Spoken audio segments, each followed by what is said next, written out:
There are some days, Steve Versnick, that I get this sort of slap me across the face. Why didn't I see more of this coming? It was right in front of me. And we talked about the need for a veteran quarterback, the need for someone who has played, if you think this is a Super Bowl team, and that turned out to be Teddy Bridgewater. But not only is it makes sense to do that just to cover yourself with that experience, but it made all the sense in the world that Teddy Bridgewater was exactly the guy they were going to go for. And it was right in front of my face. I don't know why until Teddy kind of went through the history that it wasn't so obvious. But in addition to, the head coach, all right, who had Teddy Bridgewater and signed him with the New York Jets, kept him for a training camp before they then traded him. That's a pretty big connection in and of itself. How about this one? The former Louisville head coach, where he played college football and became a first-round pick, Charlie Strong, was doing bed checks the other night, and he knocked on his door, and Teddy was like, "What the hell are you doing?" How about, I don't know, Randy Shannon, who's got a position on the staff from a kind of an internship level. He recruited him to Miami, and at one point he, declared he was going to go there. How about Josh Grizzard, who's the offensive coordinator of the Bucs, that was on the staff at Miami when he was with the Dolphins? How about George Edwards, who is the Bucs defensive pass game coordinator, was on the staff of the Minnesota Vikings where he was drafted and had one of his best years as a rookie. So, I mean, all these connections. Is there anybody in the room that doesn't know Teddy Bridgewater personally? I mean, come on. Most of these guys coached him. Well, this is what, his 10th team or something. So it is. It's kind of, you've heard of the 6 degrees of Kevin Bacon. It may be like exactly. the 3 degrees of Teddy Bridgewater. Right. I mean, who hasn't played or coached with him? It's just that's the way it goes. And look, he is a incredibly affable personality. You like him instantly, a disarming smile, wants to just help people, and we had a chance to talk to him today, and he feels like he's finally at home, because there's been several opportunities we talked about that he could have been a Buccaneer, and one coming out of the draft, and he remembers going to Ocean Prime with another player that was here for a top 30 visit, and then I mean, 2020 was the thing. He was a Buccaneer. Like, he was going to be a Buccaneer. And, Tom Brady showed up. And even he said, well, if you got a chance to get the GOAT, man, but he was bummed. And I'll never forget, again, like I said the other night, all of a sudden, Teddy Bridgewater signs with Carolina. And I said, there it is. They've got Brady, because within very, very short order, I want to say minutes, but certainly not more than an hour or so, Brady then, agreed to come to Tampa Bay. And I think that Teddy would have hung on to that Tampa Bay preference as long as he possibly could. And so he must have gotten word that they were close enough with Brady that he knew he wasn't going to come here. So this is a fulfillment of something that, he's wanted for some time. And he certainly knows a lot of players, and he's been in the league long. So there is a 6 degrees of separation.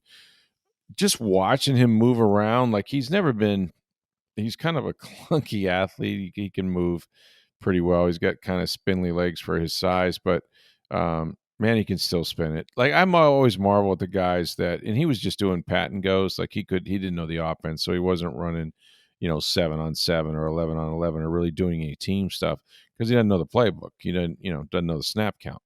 But when he was just doing the pat and goes and the one-on-one throwing and stuff like that, and guys like that, I marvel at them, because they like wake up, shake their hand, and they go out and start putting balls on the money to people they've never thrown before in their lives. And it's just fun to watch them spin it. Like, you can really tell an NFL quarterback when they're out there throwing the football. So that was fun. But yeah, long way to go. And as far as Saturday night goes, I don't think we will see him. Bulls did allow that if we needed him to finish the game, and that would mean, say you get one of the two quarterbacks who are going to be up hurt, and you just needed someone to finish the game, that maybe he'd be up to speed enough to go out and do that. But I don't think there's any plans to play him. So we see a lot of Kyle Trask, and obviously the kid from Bowling Green, um, but yeah, it just seemed like why that wasn't more obvious. I don't know in the off season, and they didn't sign him in the off season. They waited. Of course, he was also the coach of Miami Northwestern High School, up until recently when he was suspended for helping kids out, and we talked to him about that too. So there might have been a situation where, yeah, of course, the Bucs would like Teddy Bridgewater, but they didn't know that Teddy Bridgewater wanted to play more, you know. And he kind of said that that was his plan all along, that he wanted to go back to the NFL. So he is, and Well, I think he probably wanted to go back, but only to the right situation, the right team. yeah, I don't think yeah. he wanted to go back just to go back. Probably not. He, because this is in South Florida, and he said, even my kids can come up here and watch the Bucs after their Friday night games, and I think Florida had a lot to do with it, and this team, this franchise in particular. If you get to fulfill something that seemed unfulfilled for your entire career, and you had two really big flirtations with the Bucs, then why not? Why not take advantage of it? So he did say that he always planned on returning if he could, but he didn't think that the opportunity would present itself so early in the year. He figured it'd be maybe more like last year when you get some injuries late and they need somebody that's, a quick study and they bring you up and whatnot. But he's grateful that, there's still plenty of training camp left. There's still 3 preseason games. So he's got time to get into the playbook, get with his teammates, and try to figure out what's going on. But I mean, I think he's made the team. It probably takes something cataclysmic to get him out of here, and and so you're going to carry 3 quarterbacks this year. One probably be inactive, every Sunday. But they did it with Tom Brady, when they had Blaine Gabbert and Kyle, and they've done this before. You're just a little light at another position, whether that's a gunner going down covering kicks or something like it. You're just not going to have that depth, at least to start. You may have to carry an extra offensive lineman because Tristan Wirfs may not be ready, or you may have to carry an extra receiver, because Godwin won't be ready. So there's math involved here, but it seems to me they're pretty committed to these 3 guys being on the roster. So, the national media is dropping by. I pulled in the parking lot, and Jarrett Bell was here from USA Today. I think he's still with those guys. A good friend of mine that was, getting some guys on the side, as national people are wont to do. And then I had gone inside. There were no fans, first of all, on Wednesday. And of course, today we're going to have the Tennessee Titans visiting. It's going to be a joint practice that starts around 10 a.m. But there were no fans out there on Wednesday, which was, from my perspective, kind of nice because I could sit in a tent, with the air blowing on me and be comfortable like they are and actually watch practice. But I was leaving the media room, had gone back in there for something, and I was coming back through the gate onto the practice field, and I almost ran completely over Kay Adams, who's not a Oops. big person. I know, who's not a big. If you got to bump into somebody, that's the one. That's who you want to bump into. But she's not a very big person to begin with, and I'm larger than her, and it was one of those, just like the timing could not have been worse, because just as soon as I went through the gate, she's walking quickly, sort of towards me, and then I realized there's a camera guy behind her, sat down, and they were shooting B-roll. And I was just like walking right into the B-roll. I was like, "Oh, sorry, man. Let me get away from you." He says, "That's no big deal. We're not live, whatever." But she had a chance to sit down with Todd Bowles and Mike Evans, Levante David, and Baker um, Mayfield. Baker Mayfield. Yeah, she talked to him as well. What I want to talk about, though, is that, and I had written this story, or I guess it would be an analysis kind of thing, the other day on Mike Evans, and all I said was, and this is from a previous interview we did with him a week ago, where Mike said that he's approaching this year with a ton of gratitude. Now we know his contract is up, and he's not talking about it one way or the other. 2 years ago when he didn't have a deal, it was ultimatum time. If I don't have a deal by the start of the first week of the regular season, I don't want to talk about it anymore. I'm done. And it was a little contentious and a little surly, and even throughout the year, because they didn't get a deal done. Mike was just different, right, when he talked to the media, because it always invariably came back to, "Oh, what are you going to do with the contract?" So this time he's not even discussed it. It doesn't even seem to really be a point of frustration for him at all. But what he told Kay was sort of what I meant, right? And look, the NFL is one of those deals where you can't predict year to year what the health of a player is going to be, what their mindset's going to be. We saw Ali Marpet retire, at age 28 after making his first Pro Bowl, 2 years removed from a Super Bowl. No one would have necessarily seen that coming. But with Mike, just being the fact that he's 30, going to be 32, if he were to, especially if he were to break Jerry Rice's record, he's tied currently. If he were to get 12 straight 1,000-yard seasons and especially win a Super Bowl, walk off with the confetti in his beard and that sort of thing, I had said I would look at this season, if I'm a Bucs fan, as like, you know what, this might be the last season that we see Mike Evans in the NFL. And a lot of people were like, oh, there's no way. Well, Mike said it to Kay Adams, and he didn't say he was retiring, needless to say. Didn't go there. But he kind of, reiterated that he's sort of year to year, and that, you know, could this be my last year kind of thing? Yeah, I'm not getting I'm an older player, but could I play another 2 or 3 years? Yeah, I could do that too. Like, he's completely indecisive, non-committal, whatever you want to call it. But he said, I will be a Buccaneer for life. I know that. But the very fact that he raised the specter of, could this be his last year? We'll have to kind of see. I'm an older guy.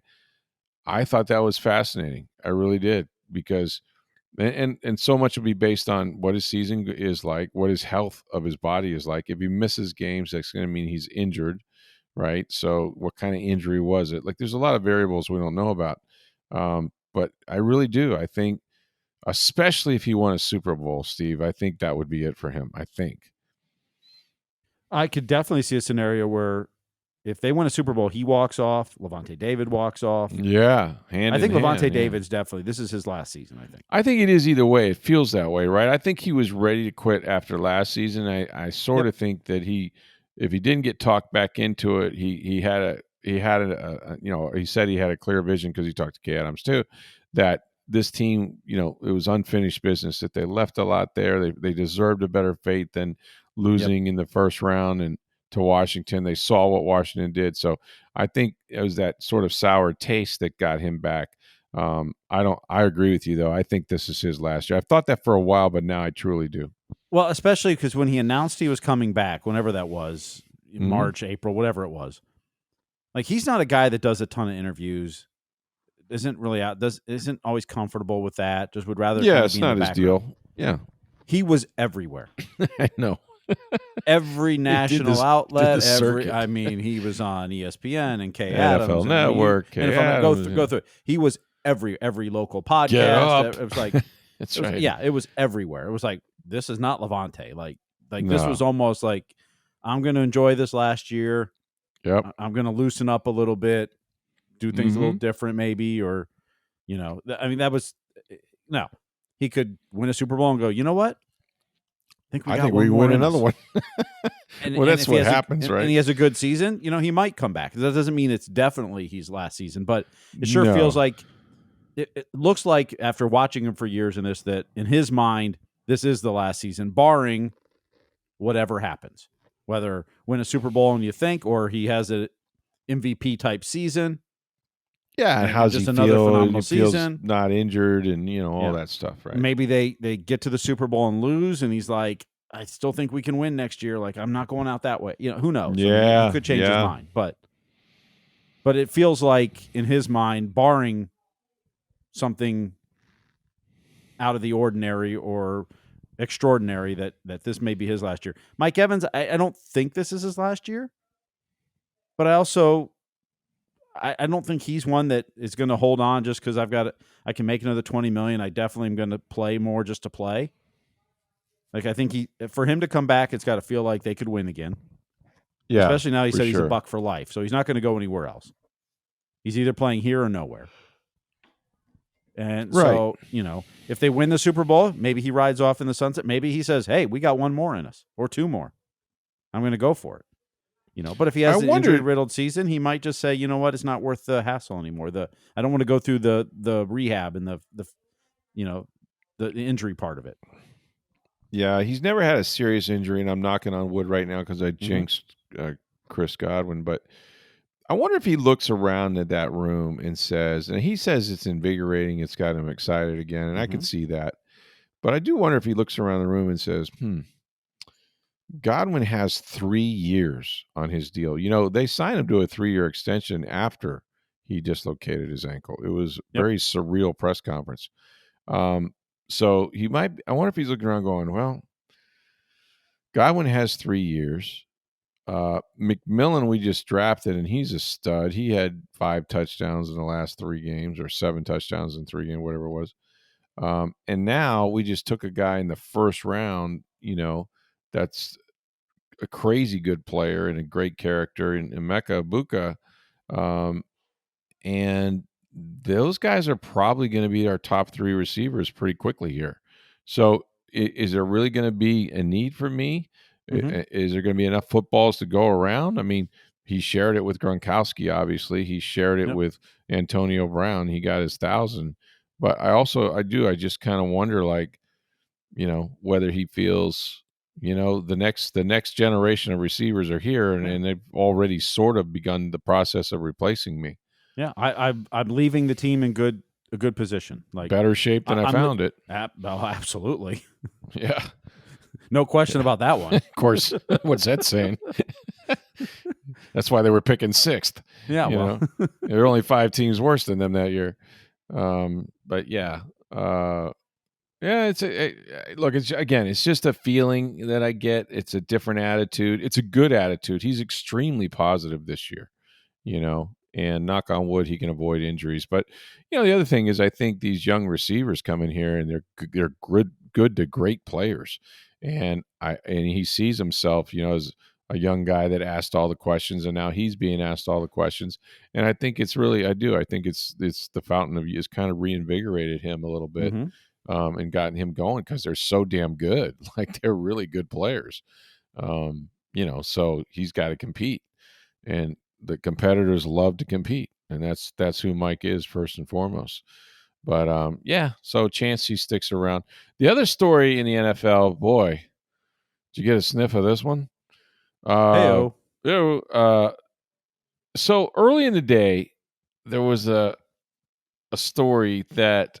Well, it came out yesterday because we talked about it last night. Well, it was yesterday, yeah, but I was reading more about it. So the story was that the NFL was banning smelling salts, right? And then it turns out they're not really banning it. They're just the clubs are refusing to actually purchase or provide it. Yeah, they're just not going to pay for it, They just don't want to buy it. That's right. All those millions and billions of dollars they make. It's like, wait a minute, who had this? Like, Doge came into the NFL and said, well, here's waste, fraud, and abuse right here. Yeah. Well, now for the players, it's BYOSS. Yeah, that's right. That's right. Buy us some smelling salts. But yeah, it's and we talked about it last night. Like, what does it do? Well, I heard Levante David say, I can see a guy taking it before a game, right? Or if he gets his bell rung, and that's what they're trying to prevent, is it masking concussion symptoms and stuff. But I heard Levante David say that he uses it before every series. I was like, wait a minute. Like, how much pep do you need in your step out there, man? Like, you're breathing fire all day. He may not come back next year because he spent too much on smelling salts. It's not worth it. Exactly. Like, he must have like a huge box of those things on the sidelines, man. Well, he's going to have to now because the team ain't putting it there. So yeah, I know. Boy, that's true. It is weird, though. But it really is. It's the lawyers. The lawyer said, "Oh yeah, if we hide a concussion from the smelling salts we gave the players, then now you're liable." So that's it. 100%. That's it. Yep. Always follow the lawyers. Follow the money. Right? Follow the money. Follow the lawyers. And yeah, somebody said, "Hey, this masks concussion symptoms," and they said, "Well, if we let them take it, or moreover, if we're actually buying this stuff for them, then we're complicit in masking their symptoms, and therefore we could have a guy get in serious trouble with a concussion that we keep putting on the field because, oh, by the way, we're handing them smelling salts and saying, go get him, big guy." It's kind of like And 1998 when Androstine Dion was in everybody's locker rooms in baseball, and everyone knew it was there, but the yeah, team didn't provide it, and that's right. we don't really care because you're hitting more home runs, which is bringing more audience. So what the heck? Yeah, chicks dig the long ball. I like the home run race between Mark McGwire and Barry Bonds or whatever, or No, Sammy Sosa, Sosa, I McGuire, guess yeah. it was at that time. Yeah, Bonds got so ticked off that they were getting all the attention. He said, "Oh yeah, hold my beer, hold my steroid, Yeah. um, Hold my needle. yeah, exactly, hold my needle. I'm gonna hit 70." He did. Oh, he hit 73. Yeah, it was nuts. But anyway, that's yeah, it's the smelling salt thing. Like I think Kay asked everybody that question before it really became clear that it's not that it's not going to be able to be used again anymore. It's just that they're not paying for it, which is a totally different thing.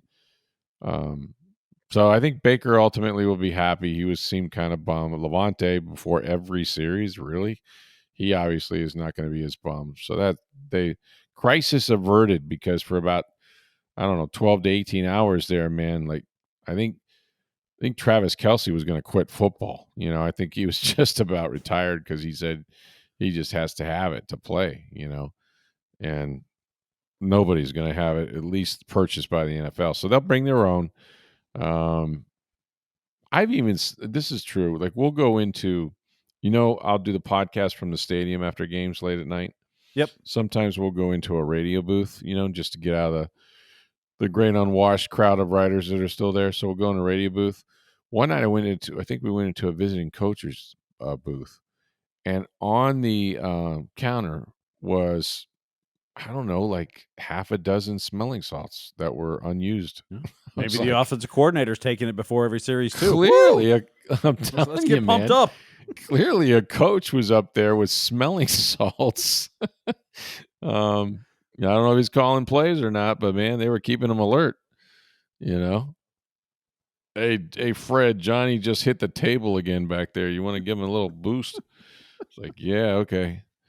Yeah. Maybe we should purchase our own smelling salts for when we're doing the late night shows. Well, it could definitely help this podcast. Look, I admittedly need something besides caffeine. It just, I can only drink so many teas and Cokes and stuff to stay awake, but it would help. So we're going to talk about a little baseball and some good news for the Rays for a change. They win a series, which they desperately needed this time in Anaheim. But first, get on down to Breitling Boutique. You know where they're at, International Plaza Mall. You know where that is. It's one of the biggest malls and the best malls in Tampa Bay. And we want you to go there to the second floor near the center of the mall. That's where you're going to find Breitling Boutique. The Breitling company has been making Swiss watches now for more than 140 years. They've been at International Plaza Mall for more than 5 years. You have to get over there. The customer service is second to none. Spend some time. You want to find out about these beautiful timepieces. They're going to pour you a drink, tell you all you need to know about the men's watches, the Navitimers, the chronomats that they're known for. They also have watches for your wife or your girlfriend. These are sports watches, which are extremely durable and beautiful, and she's going to love it as well. And while supplies last, this is the key. They are celebrating the NFL's 104th year anniversary with 32 different team watches. Each team in the NFL has its own color on the face of the watch, the chronomat watch, the logo as well. These things are gorgeous. Go to tampabay.com. You will likely see an ad with a picture of the Buccaneers team watch. You have to get these. It's Breitling Boutique, International Plaza Mall. When you go, make sure you let them know that you heard about it right here on Sports Day Tampa Bay. Well, good for the Rays, man. They had a gutty win against the Angels of Anaheim by way of Los Angeles.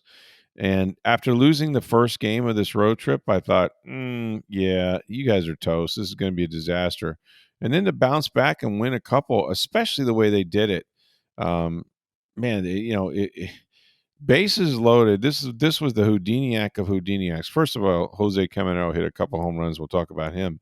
But bases loaded in the bottom of the 8th inning, and it looked for the world up just 1 run, 5-4, and to wriggle out of that jam with what, 3 strikeouts, I believe it was. Yes, 3 of them. Yep.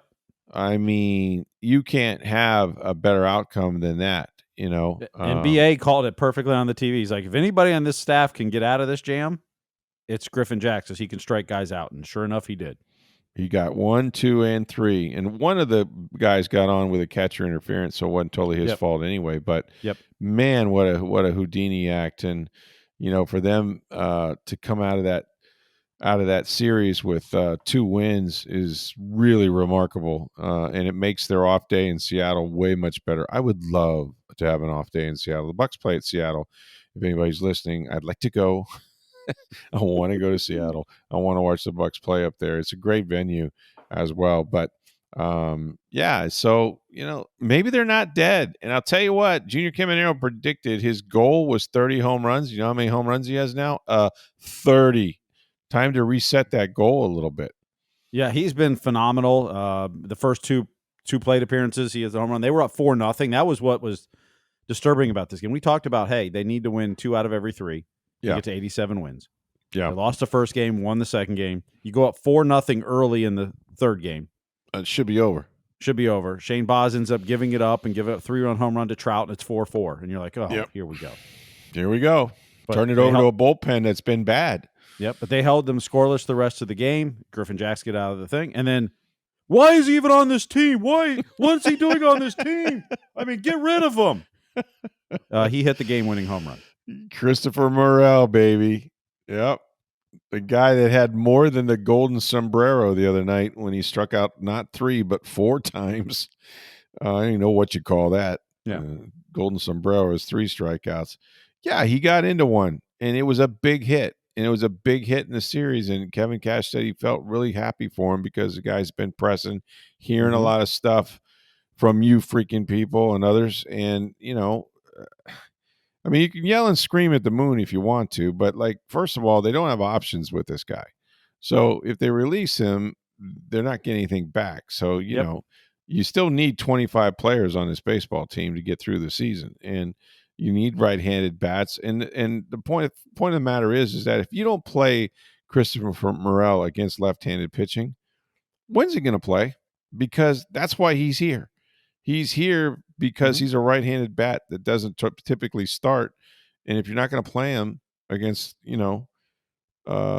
that kind of pitching, then what is the point of him being up here? So happy for him. It was a huge home run. The timing of it was anyway. And you could see that Caminero was pumped for him. It was just a good win, man. It was sort of like, had a lot of drama. Great catch in center field. Did you see that diving catch? Oh, Mangum, yeah. Oh my God, tremendous. It's been phenomenal. Yeah. So they put on the defense. They certainly pitched well enough out of the bullpen, which they had not been doing.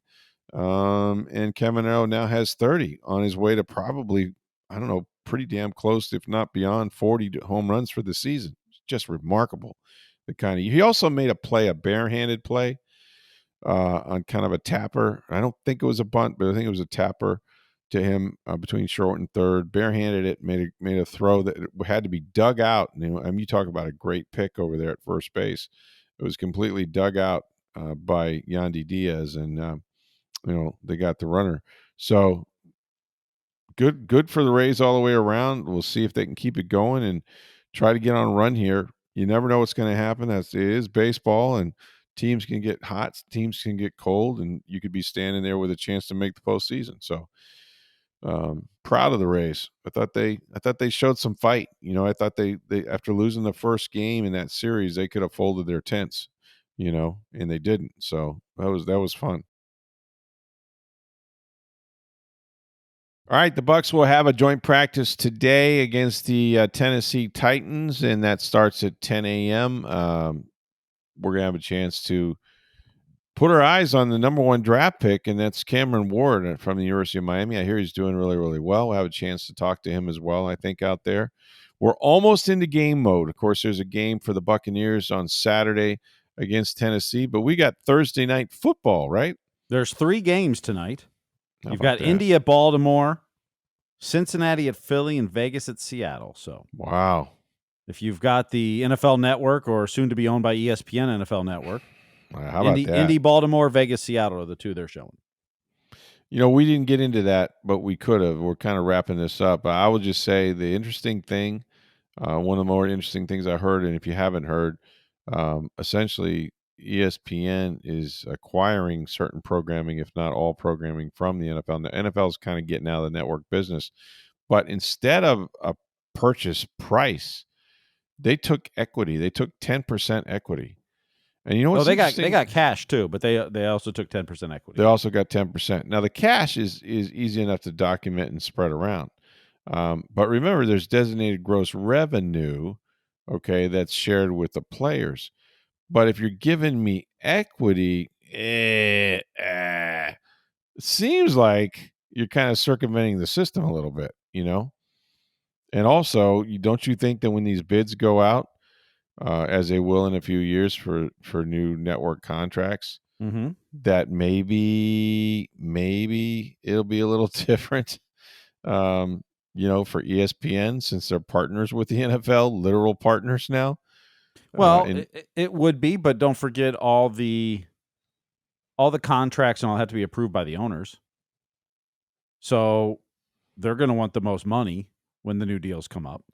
Right, but I think you'll look much more favorably with somebody who is actually a partner in your programming. You might, but ultimately, if Amazon offers 20% more, are the owners going to turn that down to stay on ESPN? So you're saying it's about money? That's all you think? Just everything's about money. A lot of it is. Yeah, pretty much. I mean, look at the smelling salts. Follow the lawyers. Follow the money. It's clearly about money and programming. So the more interesting thing is, and everyone's panicked about, is Stephen A. Smith going to be on the Red Zone? And oh my God! But this isn't going to happen till next year. Yeah, maybe before next season. And we know how the current president likes to tweak the NFL. That's right. This administration or the government has to approve this. If the FCC has to approve it, and the administration could say, "Where's ours?" I don't know if it's FCC, but it's the FTC. I think the Trade Commission. And all that. Probably. Yeah. Mm-hmm. But so one of those numbers. It'll be interesting how that goes too. So. Yeah. No, there's certainly some hurdles and some implications for the other networks and ESPN, but the macro is, I think, the NFL is just not really wanting to be in the TV business and would rather be paid for their product from the TV business. Well, what it really is the league revenues and profits are going up exponentially every year. Yeah. What they make on the media side of it is so small. It's small. It's not worth the investment. It's not worth the money they're putting into and what they're getting out. Yeah. So they'd rather just let somebody else do it for them. Well, you sell the rights to something like that. Yeah. Take an equity stake and then go from there. I mean, it's they still want an NFL network. They just don't want to put the time and resources into it. So, right. And I've heard that they may create a red zone for college football on ESPN, which would be a little bizarre. I'm not sure. Goodell hinted at that. Yeah, he hinted at that, which would be awesome. Yeah. Always the hard part, and I don't, how new contracts are and everything else, is that, ESPN does a red zone for college football. They don't have the Big Ten. Are they allowed to jump in and show Big Ten games on that network? That's bizarre. Because they don't have a contract with the Big Ten. It's things like because college football, it's every conference does their own thing. Every contract's different. I don't know how that would work that way. Yeah. The Big Ten is now Fox, CBS, and NBC. There's no ESPN for the Big Ten. Interesting. Wow. So I mean, it's a great idea, and I think it would be phenomenal. Mm-hmm. But how does ESPN have the rights to show those games live? And I don't know, that way? or jump to them. They may have to have a waiver by those networks. But I think it's good for college football. So I can't imagine. Everybody wants their cut, but it seems to me that would be smart on the part of any conference to let them go there live, or show replays of great plays in that conference. Not sure what would prevent it, but money. Well, the prevention is Fox doesn't want ESPN to be able to show part of their game live. So why do you have to watch? Yeah, exactly. this game because you're catching it there where not my commercials are showing and not my ads, and Exactly. Yeah, that makes sense. the red zone worked because the NFL, it was the NFL owned It was all the NFL, yeah. and they own all the broadcasts, so they've in their Yeah. contracts with CBS and Well, now you got all the NBC different and conferences and all their Fox network and all that. contracts. It gave them that right. Yeah. Yep. Yeah. Yeah. Now that's a problem, but it's an interesting concept, and we'll see how it Mhm. works out. It was certainly making news. I mean, the Winter Olympics is coming up, and last Summer Olympics they had a Gold Zone channel, which was awesome to watch. Mm-hmm. Yeah. And they're gonna do it again for the Winter Olympics in February. When I'm home and it's a bye week, or they have a Thursday night game or something like that, or a Monday night game, and I turn on the TV on Sunday, I'm off by myself. Just I love the red zone. I can't watch a full game. Like, the red zone is the biggest, the coolest invention ever when it comes to football. And Scott Hansen is the perfect guy for it. I don't know what he does. I don't know how he doesn't have to, take a break once in a while, but it's really well done, and you don't miss anything. And I even find it harder. Like, in this market, you might have, Dolphins against, I don't know, the Jets, right, from Miami, or turn on the red zone and you can watch every game, including Miami. You know what I mean? Mm-hmm. Just, kind of makes it easier that way. Anyway, I'll be back at $1 Place again. We'll see how they do against Cam Ward and the boys out there against the Tennessee Titans. Hopefully no fisticuffs. And then, before you know it, it'll be time for the first preseason game Saturday at Raymond James Stadium. Make sure you go see our friends at Breitling Boutique International Plaza Mall. Check out the NFL team watches while supplies last. You deserve the best timepiece made, and that's from Breitling Company. Also have watches for your wife, your girlfriend, sports watches, an array of colors she can choose from. Breitling Boutique. Make sure when you go there, you let them know that you heard about it right here on Sports Day Tampa Bay. For Steve Versnick, I'm Rick Stroud of the Tampa Bay Times. Have a great day, everybody.